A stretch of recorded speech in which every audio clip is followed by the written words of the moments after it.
Hello, it's time for Flashback, the weekly history quiz. Let's find out what's happened in history.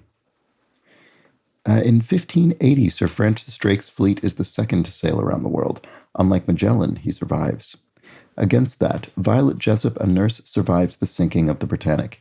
It's the second time for her. She also survived the demise of a sister ship, the Titanic. Well, that's incredible. Wow. Wow. That must have felt absolutely unbelievable and bizarre. Sort of eerie. Anyway, let's confirm that. 1916. Signaling to if by sea, Paul Revere has 2 lanterns lit to warn of British troops. He rides out but is later caught. Other riders help spread the word. Well, we can certainly put that right in the middle of these two here. Yep, 1775. McDonald's debuts supersize meals. The idea of larger sizes came from observation. People refused to buy 2 small items, but happily bought 1 big item. That's a funny psychological observation. I mean, that'll obviously go here, but the 70s maybe? No, even later, 1987. Buzz Aldrin becomes the second person to walk on the moon, but since Neil Armstrong has to hold the camera, almost all of the iconic photos are of Aldrin. That's a funny thing. That obviously goes right here. Yep, 1969. In London, a poor child goes to work in a factory to afford food.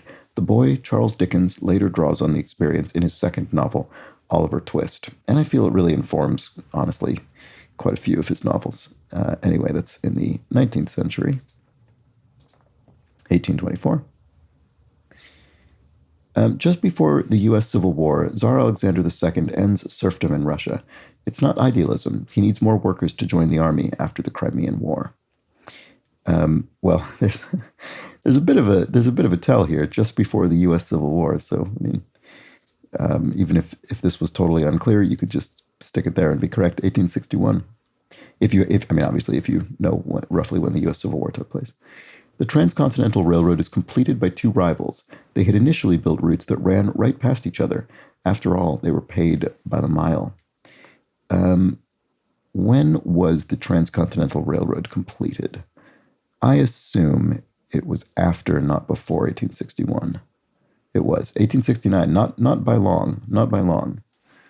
King Edward III effectively bans new English universities after Oxford and Cambridge are founded. Schools can spark dissent, so having 2 is plenty. That'll be before 1580, surely. Yes, 1334. Oh, that was it. That's done. Oh, it's the 2nd anniversary of Flashback. Thanks for playing. It's funny how this game has sort of come and sort of remained under the radar because it doesn't seem to be part of the New York Times games unit. It seems like it's a totally separate thing. Anyway, so yeah, got a perfect score. About a quarter of us did that this week. So let's see. Whoa, look how many people got that wrong with the Oxford and Cambridge, probably putting it later. I mean, that does seem very early, doesn't it? But yeah, they are ancient medieval universities, effectively. Nearly everybody correctly placed Paul Revere. Most people, but there were a handful of people who misplaced Charles Dickens. A fifth of people look at this. A fifth of people misplaced the U.S. Civil War and Tsar Alexander II. That's funny, given the U.S. Civil War hint. But I mean, to be fair, if you don't come from a U.S. cultural context, that might not be very obvious. Okay, so we've got a third of people misplacing the Transcontinental Railroad, 1869. That was very close to the previous one. That's understandable, I think. Just about everybody correctly placing the sinking of the Britannic after the Titanic. And then, yeah, just about everybody correctly placing Buzz Aldrin on the moon. And an overwhelmingly correct number of people placing the McDonald's supersized debut. So there we go. So there were, as is often the case, there were a few that really got people. Transcontinental Railroad, to some extent, the end of serfdom, the collapse of serfdom in Russia, the end of it. But really, it was Oxford and Cambridge. All right, there we go. There we go. Those were some interesting events in history. Back next week with more of this. Bye for now.